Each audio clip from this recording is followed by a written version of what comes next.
সকালবেলা ঘুম থেকে উঠে ঠাকুর প্রণাম করে দিনটা শুরু করলাম। তারপর বন্ধুরা ঘর থেকে বেরিয়ে কি বলবো তোমাদেরকে, এত পরিমাণে ভালো লাগছিল। দেখো নিচ থেকে কিভাবে কুয়াশা উঠছে, তো তাই তোমাদের সঙ্গে সেই মুহূর্তটা একটু শেয়ার করলাম। জানো তো বন্ধুরা, এই যে কুয়াশা তোমাদেরকে দেখাচ্ছি, দেখো নিচ থেকে তো উঠছে, কিছুক্ষণ সময়ের মধ্যে জানো তো বন্ধুরা চারিদিক না কুয়াশায় ঢেকে গিয়েছিল। এখান থেকে ওখান দেখা যাচ্ছিল না, এত পরিমাণে কুয়াশা পড়ছিল। তো কি এই যে সত্যি দিনের যে কোনো ঠিক ঠিকানা নেই। এই দেখো এই বৃষ্টি চলছিল, আজ আবার কুয়াশা, আবার কিন্তু হালকা হালকা ঠান্ডাও আছে জানো বন্ধুরা। তো শীতের কাপড় তো আমি সব কিছুই গুছিয়ে নিয়েছি, তোমাদেরকে তো আগের ভিডিওতে বলেছিলাম। তো তাই দেখো এই গামছাটাকে আবারও গা দিয়ে ঘর থেকে বেরিয়েছিলাম, ঘর থেকে বেরোনোর সময় একদম আজকে ঠান্ডা লাগছিল। তারপর এই যে পুকুর পাড় যাওয়ার পর জানো তো বন্ধুরা আরও এত ঠান্ডা লাগছিল, মনে হচ্ছে না একটু সোয়েটারটা গায়েই লাগাই, কিন্তু কি করার আছে। Good morning everyone. তো উঠোন ঝাড় দেওয়া শেষ করলাম, তো এখনও সব কাজ বাকি, কিছুই করিনি। তো তোমাদেরকে একবার দেখো, ঘুম থেকে উঠে তো দেখিয়েছিলাম যে কুয়াশা পড়ছে, দেখো। আর দেখো উঠোন ঝাড় দিতে দিতে একবার শুধু দেখো অবস্থাটা, এই দেখো চারিদিকে একদম পুরো ঢেকে গেছে। এই দেখো দেখো কিছু দেখা যাচ্ছে না, কিছুই না। দেখলে এত পরিমাণে কুয়াশা পড়া শুরু হয়ে গেছে, চারিদিকে একদম পুরো অন্ধকার হয়ে গেছে। তো যাই হোক, ওয়েদারের তো এই চলছে, এখন ভালো তখন খারাপ, কিছু বলার নেই। তো চলো শুরু করি কাজ। আর আজকে নাকি কারেন্ট চলে যাবে, তো তার জন্য সমস্ত কাজগুলো আগে আগে শেষ করতে হবে। কারেন্ট চলে গেলে জল পাবো না, আর কল চেপে জলটা তোলা বড্ড কষ্ট হয়ে যায় আমার কাছে। তো চলো তাহলে কাজ শুরু করি। তো দেখতে পেলে চারিপাশটা কীরকম হয়ে আছে, কি বলবো, প্রায় 8টা পর্যন্ত জানো তো বন্ধুরা আজকে না এরকম কুয়াশা পড়েছে। তারপর আস্তে আস্তে রোদ উঠেছে, আর যখন রোদ উঠেছে কি বলবো, একদম গা না জ্বলে যাচ্ছিল, এত পরিমাণে রোদ উঠেছিল। তো যাই হোক বন্ধুরা, ওয়েদারের সঙ্গে তো আর কেউ পেরে ওঠে না, ওদের যখন যেটা করার সেটাই হয়। তো দেখো বাইরের উঠোন ঝাড় দেওয়া এবং যা যা ছিল বাইরের সমস্ত কাজ কিন্তু শেষ করে ফেলে এই যে চলে রান্নাঘরে। তো রান্নাঘরের গ্যাসটা রাতে না মুছে রেখেছিলাম, বলতে কালকে আর কিছু খুব রান্না হয়নি, তো হালকা করে ওপরে মুছে রেখেছিলাম। তো সকালবেলা আবারও একটুখানি ওপরটা মুছে তারপর এই যে এখন টেবিলটাকে মুছে নিচ্ছি। তো টেবিলটাকে মোছা হয়ে গেলে তারপর ঘরটাকে ঝাড় দিয়ে দেব।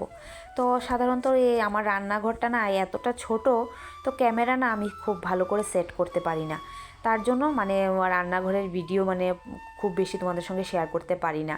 ওই যতটুকু রান্নাবান্না করি এইটাই শেয়ার করি, কিন্তু ওই যে আমি যে সবসময় রান্নাঘরটা মুছি বা ঝাড় দিই এগুলো আর শেয়ার করতে পারি না, ক্যামেরাটা আমি একদম সেটই করতে পারি না। ওই দেখো না অনেক সময় যদি সেট করি তাহলে মুখ ওঠে না, তো কাজ যে করছি সেটাও উঠে না, এরকম অবস্থা হয় আর কি, ক্যামেরাটা রাখার কোনো জায়গাই নেই।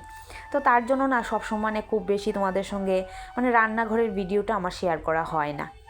তো যাই হোক, কী করার আছে বলো বন্ধুরা, যতটুকু সম্ভব হয় সেটাই তোমাদের সঙ্গে আমি শেয়ার করার চেষ্টা করি।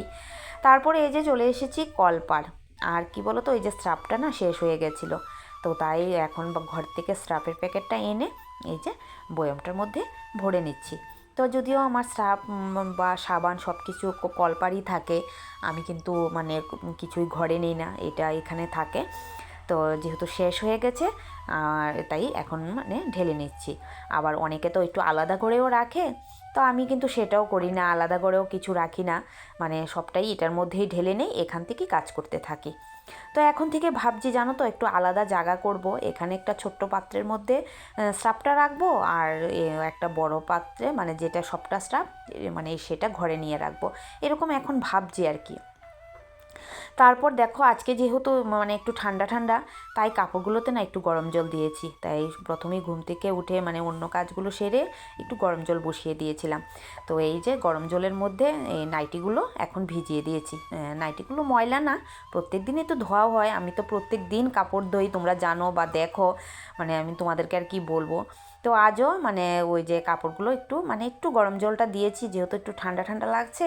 তো সকাল সকাল যেহেতু স্নান করে ফেলবো, তো কাপড়টা হয়তো একটু ভিজিয়ে রাখলে ভালো হতো। আর না, ওই দুটো গামছা দিয়েছি, তার জন্য আরও বিশেষ করে একটু গরম জল দিয়েছি। আর কাপড় ধোয়ার থেকে তো আমার ছুটি নেই। এই যে প্রত্যেক দিন আমার এক গাদা কাপড় ধোয়া আছেই, মানে যাই করি না কেন কাপড়টা আমার কিন্তু ধুতেই হয়, মানে এই কাজটার থেকে ছুটি নেই। তো তাই দেখো, এই যে সমস্ত কাপড়গুলো এখন এখানে ধুয়ে নিয়ে চলে এসেছি, এখন সুন্দর করে তারের মধ্যে মেলে দিচ্ছি। আর ধুয়েছি কিন্তু অনেকগুলোই কাপড়, দেখতে পাচ্ছ এক বালতি কাপড় কিন্তু ধুয়েছি।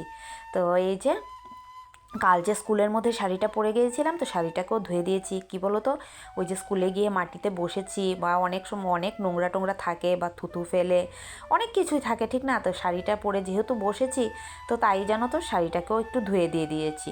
তো আমার না একটু খিটখিট লাগে যে মানে এগুলো না ধুয়ে দিলে, মানে না পরিষ্কার পরিচ্ছন্ন করে রাখলে, তো তার জন্য এই কাপড়টাকেও ধুয়ে দিলাম। তারপর এই যে চলে এসেছি স্নান টান শেষ করে ঠাকুর ঘরে। তো জানো তো বন্ধুরা, আমি কিন্তু এখানে গল্প করছিলাম আর পুজো দিচ্ছিলাম। ওই যে আমার মেজোজালের মা এসছে। উনি জানো তো বন্ধুরা, যে মজার মানুষ, মানে তোমাকে না মানে কি বলবো, এত পরিমাণে হাসাতে জানে উনি, মানে তাই এই পুজো দিচ্ছি আর হাসাহাসি করছিলাম ওনার সঙ্গে। তো অবশ্যই চেষ্টা করব ভিডিওতে ওনার সঙ্গে তোমাদের পরিচয় করিয়ে দিতে। তো দেখা যাক, যদি পারি তাহলে করব, তো সেটাই আর কি। তো যাই হোক, তো চলে এসেছি রান্নাঘরে। তো এসে এই যে প্রত্যেক দিনের মতন বসিয়ে দিলাম চা। তো চা এখানে করে তারপর চা তিনজনে মিলে চা খেয়েছি, কারণ নাড়ু তো প্রত্যেক দিন থাকে ঘরে চা খাওয়ার জন্য। তো ওকেও 1 কাপ দিয়েছি, আমি আর সৃজন দুজনেই খেয়ে নিয়েছি। তারপর এই যে রান্নাবান্না চলে এসেছি। আর কি বলো তো, কারেন্ট কিন্তু নেই বন্ধুরা আজকে, মানে কি বলবো, মোবাইলেও চার্জ নেই। তাই সবটা মানে সারাদিনের A to Z ভিডিও ভেবেছিলাম তোমাদের সঙ্গে শেয়ার করব, কিন্তু ওই যে মোবাইলটা সুইচ অফ হয়ে গেছে। তো মোবাইল সুইচ, আর কি বলো তো, মোবাইলটা সুইচ অফ হওয়ার কথা না, ওই যে সকাল থেকে ভিডিও করছি, আর যে কারেন্ট মানে চলে যাবে সেটা তো জানি, কিন্তু মোবাইলটা যে চার্জ দিতে হবে সেটার কথা না ভুলে গেছি। তাই ভিডিও করতে করতে না, মানে আর মোবাইলে চার্জ দেওয়ার কথা মনেই নেই, তাই মোবাইল সুইচ অফ হয়ে গেছে, আর কোনো ভিডিও শেয়ার করতে পারলাম না। তো এখানে রান্নাঘরে এসে আজকে রান্না করব দেখো সাজনা চচ্চড়ি। তো এই সাজনা চচ্চড়িটা করছি তোমাদের দাদাভাইয়ের জন্য। তো এখানে কোনো মশলা দেব না, কারণ মানে তোমাদের দাদাভাই কোনো মশলা দিয়ে সে সাজনা চচ্চড়ি খেতে পছন্দ করে না, মানে তাই মানে শুধু আলু দিয়ে আর একটু নুন হলুদ আর দিয়ে দেব একটু মিষ্টি দিয়ে এই সাজনা চচ্চড়িটা বানিয়ে নেব। তো এখানে আমার সাজনা চচ্চড়ি হয়ে গেছে। তো এখন এই যে মাছের ঝোল রান্না করব। তো গতকালকে যে মাছ এনেছে তোমরা তো দেখেছিলে, তো গতকালকে তো খালি ঝোল করেছিলাম, তো আজকে ঝিঙ্গে আলু দিয়ে সেই মাছগুলো রান্না করব। তো এখানে কিন্তু ঝিঙ্গে আলু আমার দুটোটাই ভাজা হয়ে গেছে, মাছও ভাজা করা হয়ে গেছে। তো তাই এখন মাছের ঝোলটা দিয়ে দিচ্ছি। তো মাছের ঝোলও এদিকে কিন্তু আমার হয়ে গেছে। তো এখানে দেখো ছোটো জালের ঘর থেকে এই যে থুরের তরকারি আর এই নাকি পুঁই শাক দিয়ে একটা চচ্চড়ি করেছে, আর আমি রান্না করলাম দেখো করলা ভাজা, তারপরে রান্না করলাম চচ্চড়ি আর মাছের তরকারি। তো এই যে বন্ধুরা, রান্নাবান্না সমস্ত কিছু কমপ্লিট করে নিয়েছি। এই যে রান্নাবান্না সমস্ত কিছু শেষ, আর এই দেখো এক গাদা বাসনগুলো এখন ধুবো না, কারণ কারেন্ট নেই, জল নেই। তো বাসন এখন ধুবো না, যখন কারেন্ট আসবে তখনই বাসনগুলো ধুবো। এখন এগুলো সব এখানে রেখে দেব। আর এই যে তরকারি নিয়ে নিলাম, এটা ছোটো জলের ঘরে দেব। তো ও তো কী তরকারি দিয়ে গেল তোমাদেরকে দেখালাম, তো ওর ঘরে আমি এই তরকারিটা দিয়ে আসবো। তো চলো, আর বাদবাকি কী করি না করি সবটাই শেয়ার করব। তো আগে তরকারিটা দিয়ে আসি ওর ঘরে, দিয়ে এসে তারপর বাসন তো এখন মাজবো না, কারণ জল নেই। আর মোটামুটি তো সকালবেলা যেহেতু ঘুম থেকে উঠেছি, সব কাজই শেষ, আর কিছুই বাকি নেই। তো চলো, যদি কিছু করি তাহলে অবশ্যই শেয়ার করব। তো রান্নাবান্না শেষ করলাম, কিন্তু বাসন কিন্তু ধুইনি একটাও, সমস্ত বাসন রেখে দিয়েছি। বিকেলে কারেন্ট আসলে তারপর মানে বাসন সমস্ত ধোবো, মানে বাদবাকি কাজগুলো করে নিচ্ছি, আর মানে বাসনগুলো রেখে দিয়েছি। আর জানো তো বন্ধুরা, এই যে কল চেপে কাজ করাটা না আমার দ্বারা একদম হয় না, আর তাছাড়া শ্বাসকষ্ট তো আছে। আর এখন করে না কলটা এত টাইট হয়ে গেছে, ওই যে এখন মানে জলটা নিচে চলে গেছে, তার জন্য না জল তুলতে প্রচণ্ড কষ্ট হয়। তো তার জন্য আর বাসনগুলো এখন ধোয়া মানে ধুইনি আর কি। তো বাইরেরটা দেখতে পারছো কী পরিমাণে রৌদ্র, দেখো গা মানে একদম আজকে জ্বলে যাচ্ছিল। তো বাইরের কাপড়টি মানে সবগুলো নিয়ে চলে এসেছি। তো একজন এসেছিল সাহায্য নিতে বিপদনাশিনী পুজোর। Hello everyone, good evening. তো দেখো এই যে দুপুরবেলা যে লাস্ট ভিডিও পোস্ট শেয়ার করেছিলাম, আর কিন্তু সারাদিন চলে গেছে, আর কোনো ভিডিও তোমাদের সঙ্গে শেয়ার করতে পারলাম না, কারণ ওই যে কারেন্ট ছিল না না, আর আমি আজকে কিন্তু মোবাইলটা চার্জ দেইনি, তার জন্য মোবাইলটা সুইচ অফ হয়ে গেছে। তো এই পুরো দিন কেটে গেল, কারেন্ট এসেছে মনে হয় আধ ঘন্টা, মানে 5:30টার সময় কারেন্ট এসছে, 5:30 না 5:45 নাগাদ কারেন্টটা এসছে। তো এখন ঘড়িতে 6:30 বাজে। তো মানে আধ ঘন্টার জন্য মোবাইলটা চার্জ দিয়েছি। তো এখন তোমাদের সঙ্গে আবারও দেখা করছি। তো ভেবেছিলাম তো আরও অনেক কিছু শেয়ার করব, কিন্তু কিছুই শেয়ার করতে পারলাম না। তো কারেন্ট আসার পর কিন্তু অনেক কাজ করেছি, অনেক কাজ, মানে সারাদিনের সমস্ত বাসন, কারণ জল ছিল না, তো জল না থাকলে তো বাসন ধুতে পারবো না। তো সমস্ত বাসন জমিয়ে রেখেছিলাম, তো বাসন ধোয়া, তারপরে যে আরও মানে টুকিটাকি অনেক কাজ করেছি, সন্ধে পুজো সব কিছু কমপ্লিট করেছি। তো এখন এই যে চা বানিয়ে নিয়েছি, দেখো চা, আর এদিকে ম্যাগি সিদ্ধটা বসিয়েছি। তো চলো, আজকে একদম পুরো 12টার সময় ভাত খেয়েছিলাম, আর খাওয়া দাওয়া হয়নি, এখন খিদেও পেয়ে গেছে, তো তার জন্য একটু ম্যাগি বানাচ্ছি। তো ম্যাগি বলতে ম্যাগি সিদ্ধ আর কি, ভাজা না কিন্তু। আচ্ছা যাই হোক, তা চলো ম্যাগিটা করি। এই যে বন্ধুরা, ম্যাগি সিদ্ধ আর চা হয়ে গেছে। তো চলো, আমারও আজকের ভিডিওটা এখানেই শেষ করলাম। ভিডিওটা কেমন লাগলো অবশ্যই কমেন্টে জানিও, ভালো লাগলে একটা লাইক করে দিও।